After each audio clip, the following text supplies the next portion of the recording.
Welcome to Tales Told When the Windows Rattle. I'm Tim Prossel. I wonder how many variations there are on the basic story of Pandora's box. Think of Frankenstein. There's a guy who opens up previously unknown knowledge, and terrible things happen. Pandora's Box is one way to think about the story I'm about to read to you. It was written by Arthur Lucas, published in 1889, and the title is Selenitha. Those who have lived through terrible experiences and afterward have been blessed with happiness will understand how it is possible more fully to appreciate that happiness by calling up at times the memory of the terrible past and contrasting it with the present. I need not further explain why, after so many years, I undertake to tell, in connective narrative, a chain of circumstances in my life which led to a culmination so full of horror that it is a wonder I lived through it and retained my reason. My name is a German one, Hermann Morlang. Though I was born in the fatherland, my parents brought me to America while I was still an infant, so that when I had grown into manhood, I was, to all intents and purposes, an American. Yet there were those who saw in me the typical German dreamer, the philosopher by nature, who takes the world's ways phlegmatically, and whom nothing can rouse to outward manifestation of inner thoughts and feelings. But this estimate of my character was only partly correct. One of my few virtues is the ability to judge myself as I am, and that virtue I possessed already at that time. When I looked within myself, this is what I saw: a nervous, sensitive temperament, easily made buoyant by trifling success, and easily depressed by slight ill luck. Selfishness and generosity curiously commingled. Vanity and conceit in no small degree, yet coupled with a full consciousness of their unmanliness and a desire to conceal them. Good nature, which often gave way to fits of bilious spitefulness. Full capability to discriminate between right and wrong, without the conscientiousness always to do the former and shun the latter. In short, an aggregation of diametrically opposed characteristics, all more or less concealed by an outward appearance of imperturbability that was almost wholly artificial. I lived aimlessly in comparative indolence and freedom from care until my 27th year, when there came the crisis that is the subject of this statement of facts. One evening I had attended with some friends an exhibition given by a celebrated mesmerist. We were sitting in my bachelor den talking over the things we had seen, which, by the way, had made a deep impression on me. I don't know to this day what prompted me, but I suddenly exclaimed, "Why, it's the easiest thing in the world. I can mesmerize any of you at this instant." My friends laughed derisively. "Certainly it is. It's very easy. I suppose you could mesmerize us all and make us believe we were red and blue monkeys on yellow sticks," sarcastically remarked Albert Hawkins. "If I were you, I'd hire a hall and give exhibitions. There's money in it," added Frank Starton as he slapped me on the shoulder. "I offer myself as a sacrifice to your mystic power," exclaimed Paul de Young with mock gravity. "I always encourage genius. Go ahead with the performance, but I want to make this bargain. If you fail, we have a champagne supper at your expense. If you succeed, I will pay for it. Do you agree?" This raillery nettled me. I had made an idle boast, but obstinacy would not allow me to confess it. I quickly resolved to bluff it out, hoping to frighten the too willing subject out of his purpose before I had gone far enough to betray myself.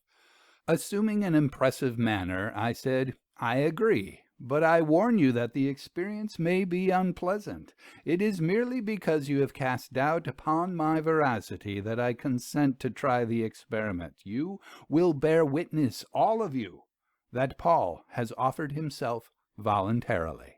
But my carefully worded speech only amused my friends the more. Dear me, how dignified we are getting. Go on with the psychology racket. Turn on the mesmeric current. Now then, Prince of the Magic Realm, exert your occult power. The band will please play a low refrain while the professor gets in his work on our wills.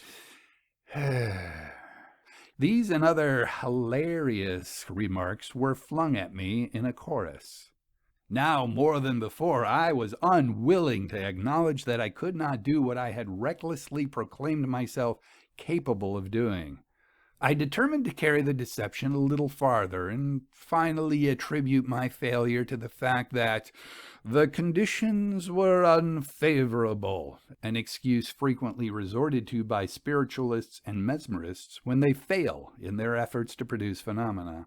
Very well, boys, since you insist on proof, you shall have it, I exclaimed. Paul, seat yourself in this chair. Let your mind remain passive. Do not seek to oppose your will to mine. Look me in the eye. So, that is right. I rattled off these directions in imitation of the professional mesmerist. Then I made some passes before my subject's face, stroked his forehead and his eyelids with my fingers, and finally pressed the index finger of my right hand firmly upon his forehead midway between the eyes. As I did so, I felt a sort of thrill, like a light electric shock, pass through me. My fingers twitched slightly. At the same time, Paul's eyes closed drowsily. Almost unconsciously, I had thrown a certain amount of nervous energy into what I had intended to be mere hocus pocus. It seemed almost as if Paul was really influenced by me. I removed my finger from his forehead and made a few more passes. The effect was startling. Paul's eyes opened again, but their expression was fixed and vacant. His features became pale and rigid, and perspiration started from his brow. He sat like one stupefied. To say that I was surprised would scarcely express my feelings. I was almost terrified. I felt much as might a child that had played with fire and suddenly sees the house ablaze.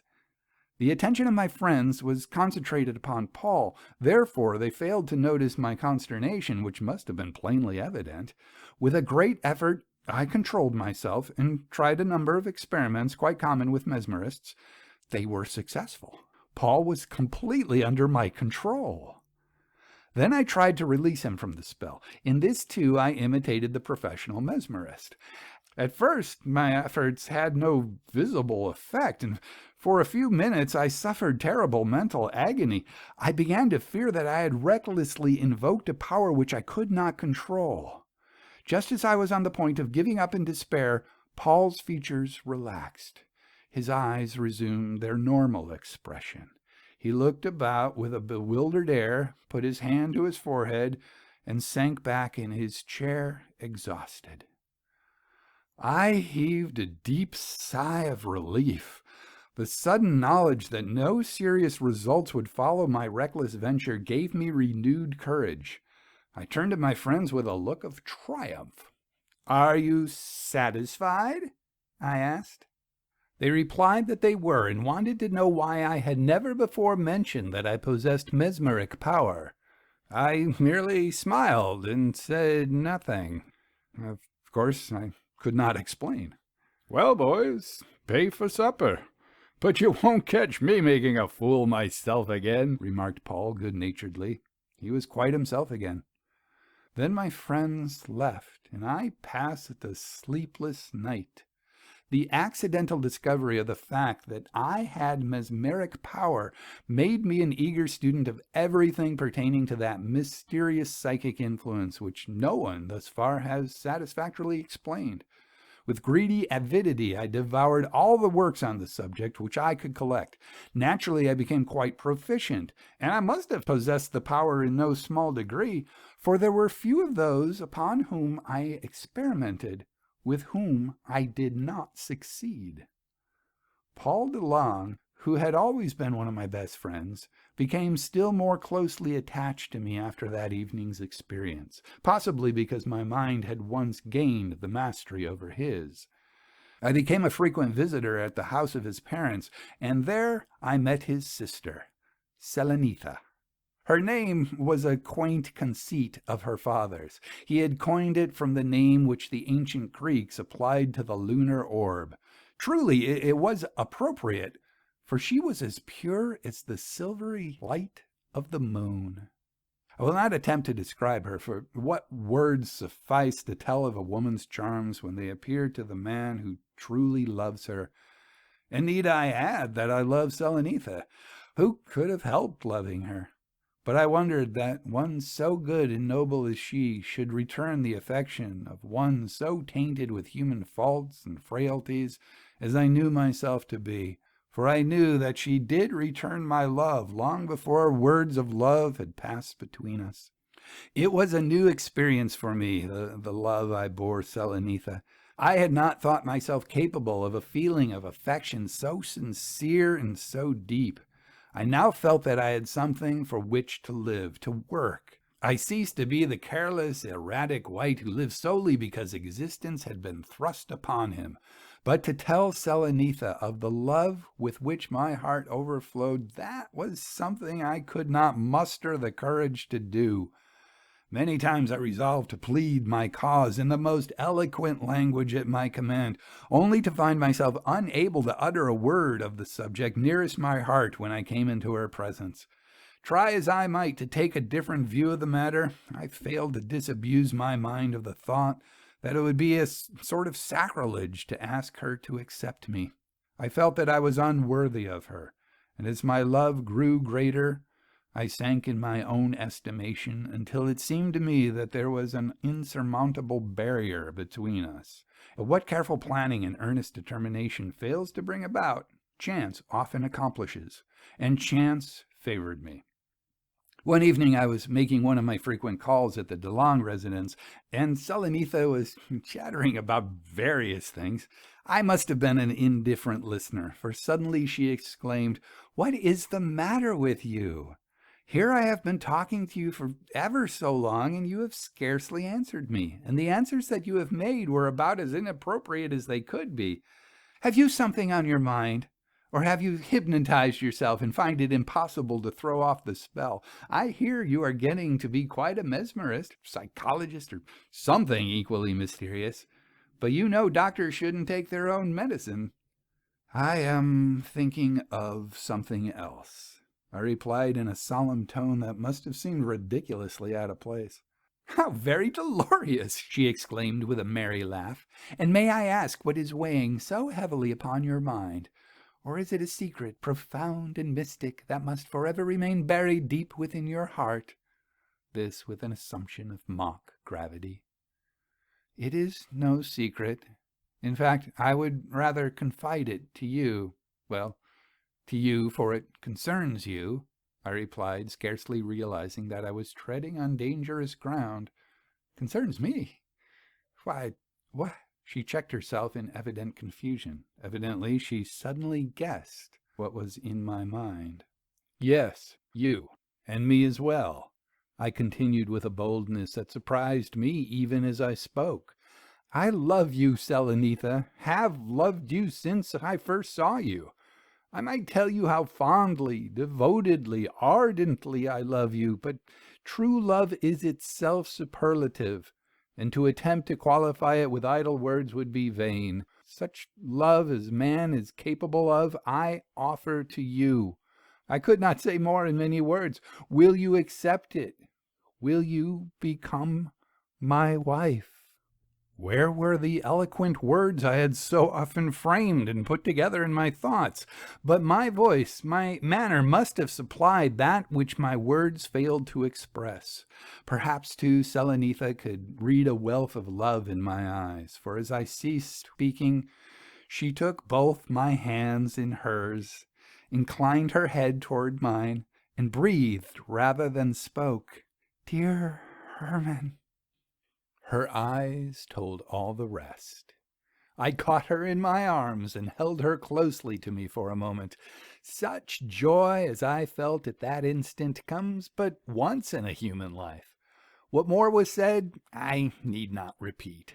Words of love, at best, are tame in cold black and white. When I left that evening, I had the consent of Selenitha's parents to our union, and Paul had cordially welcomed me as his future brother-in-law. A few evenings afterward, not many, as may be imagined, I was again a caller at the DeLong residence. With what I considered commendable consideration, Selenitha's parents had withdrawn to an adjoining room. Paul had gone out to attend to some business, he said, leaving Selenitha and me free to converse on topics of profound and weighty import to ourselves after the usual manner of lovers. I was still scarcely able to realize that I had indeed the right to call her my own, and sat feasting my eyes on the radiant beauty that lay in every feature of the fair face that was so dear to me. Suddenly, she grew pale. Her eyes assumed a strange expression, and she trembled as if seized with a chill. "What ails you, dearest? Are you ill?" I asked anxiously as I sprang from my seat. "I don't know. I felt such a singular sensation. Everything seemed to grow dark about me. There. It's all over now. It was nothing. The air is closed. Perhaps that was it. I hadn't noticed that all the windows are closed," I remarked as I hastily raised a window, admitting a generous draught of fresh air laden with the fragrance of flowers without. In that hour when all seemed brightest, our lives entered the shadow that was fated to darken both for many days to come. We were married in the autumn, and in a comfortable home which I had prepared with every regard for my darling's wishes. We were as happy as human beings can possibly be. Though I had secured regular employment, I still devoted much of my leisure to the study of psychology, a subject that fascinated me more and more the deeper I plunged into its mysteries. And all the time I was unwittingly playing with an edged tool that was to stab me to the heart. One afternoon I sat upon the piazza of our home, pondering over what I had just read in a profound and interesting book on my hobby. It was a glorious day, and that sensuous afterthought of the harvest season, the Indian summer, when the trees are gorgeous in their dress of gold and crimson and orange and 1,000 varied hues, when the sun's golden light is just in the least dimmed by a haze that hangs over the landscape like a dream, when the birds sound their farewell notes and prepare for their long journey to southern climes, when all nature seems filled with quiet joy at the fulfilled promises of the bright spring which remains but as a memory, when the spirit of rest is in the air and all things lull to sweet repose. A pair of soft, warm arms suddenly twined themselves about my neck. Two laughing, loving eyes looked fondly into my own, and a dewy rosebud of a mouth imprinted a kiss upon my lips. "Dreaming again?" asked Selenitha, laughing as she seated herself by my side. "I was thinking, dear." "Yes, thinking of your metaphysics, mesmerism, and what not else ghostly and mysterious and useless rather than of your wife. You ought to be ashamed of yourself to neglect me so," she chided with an assumption of displeasure which her merry eyes denied. I caught her up in my arms and manifested my penitence in a manner not uncommon with newly married people. I kissed her until she playfully boxed my ears and exclaimed, "There, now you want to smother me? Perhaps you think that spasmodic outbursts of affection will recompense me for your shameful neglect, you naughty man." "If you continue to scold me, I shall inflict an awful punishment. I shall mesmerize you," I said in jest, little dreaming of the fearful import of the words. "You mesmerized me? The idea!" she exclaimed, laughing heartily. "Why, you couldn't mesmerize a joint of my little finger. You—" She paused suddenly. The smile faded from her lips. A staring expression crept into her eyes, and she sank back in her chair, unconscious.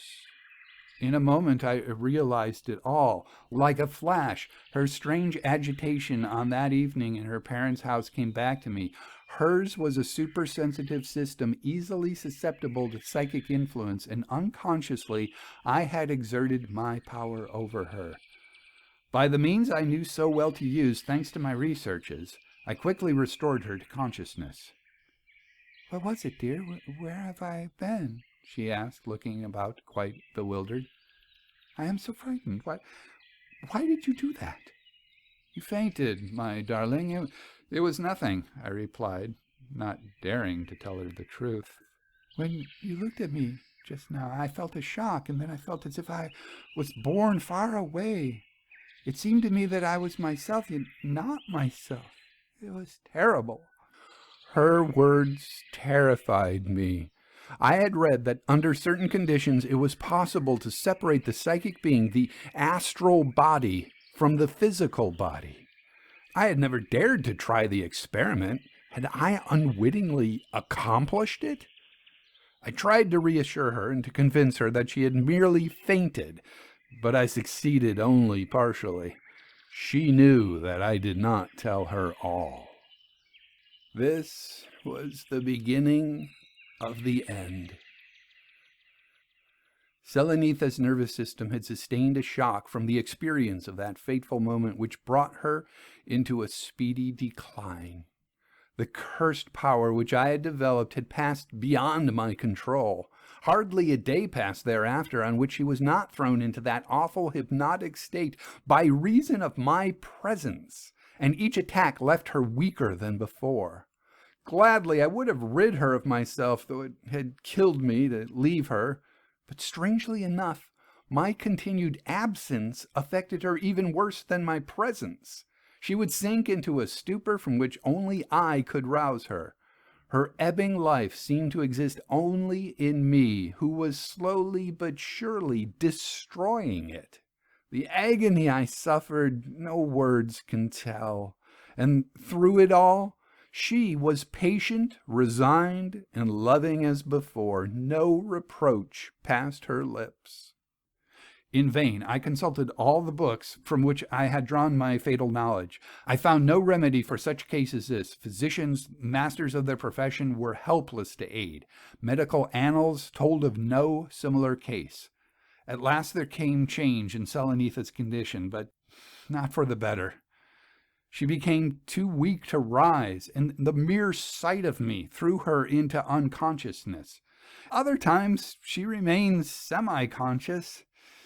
I knew that the end was near, yet I had to deprive myself of the mockery of consolation which I might have derived from being with her during her last days, lest by my presence I should hasten the inevitable. One day they told me she was dead, and I felt that I had murdered her. Dead. Never before had I realized the full horror of the word. It meant that I should never again hear Selenitha's gentle voice, or see the brightness of her eyes, or feel the touch of her soft, warm hand, or see the sunbeams dancing among her golden hair. After a brief time, her body would be laid away in the grave, and I should be left desolate with grief and remorse as my only companions. I stole into the room where they had laid her in her coffin to look for the last time on the dear face. Strangely lifelike she looked. There was even a faint tinge of color in her cheeks, but the cold and rigor of death were there. How long I stood thus, I shall never know, as grievous wounds often deaden the pain that would otherwise be felt, so the surpassing poignancy of my mental anguish made me for a time incapable of fully realizing the suffering I endured. It could not be, I told myself, that this happy young life had been crushed out, and by me, who held it dearer than all else in the world. But she lay dead, before me? Or, or was it all but a horrible dream from which I should soon awake, or a fantasy of a disordered brain which would pass away and leave me happy as before? No, no, it was all too terribly real to be a dream or a false creation of the mind. At length I went away and threw myself upon a couch in an adjoining room, where I sank into a stupor. I cannot call it sleep. And while I lay there, a strange vision came to me. It seemed to me that Selenitha, radiant, beautiful, and smiling as she had been in life, came and stood beside my couch.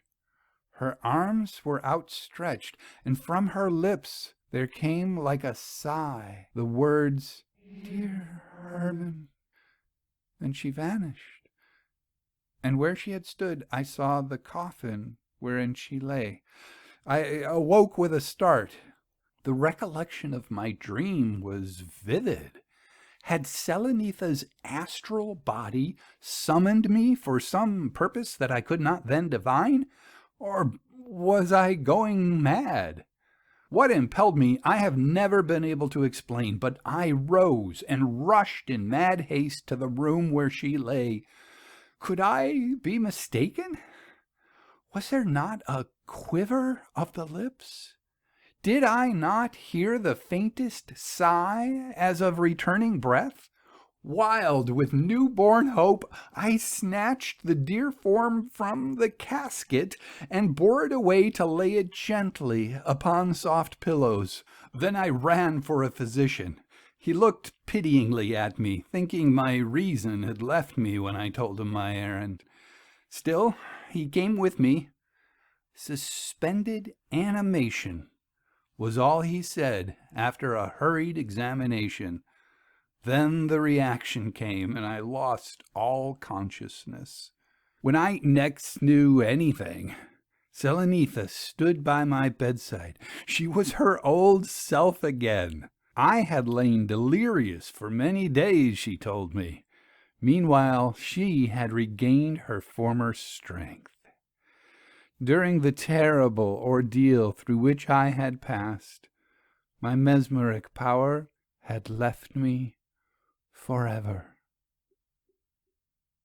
What do you think of that ending? I like the premise of this story. An ordinary guy, he's showing off in front of his friends, and he discovers he has this power to control others that just goes out of control. That's the Pandora's box that I was talking about earlier. Simple act, opening a box, leads to utter chaos. But the ending, I'm cool with Selenitha coming back to life. I think Arthur Lucas sets that up pretty nicely. About halfway through the story, he talks about how Selenitha's astral body is separating from her physical body. It leaves her physical body in a comatose state, the suspended animation, and it just takes her a while to get herself back together again. But it's that final paragraph where the narrator's mesmeric powers suddenly vanish that I don't know how I feel about that. I get that it's part of a happily ever after ending, and okay, who doesn't like a happily ever after ending?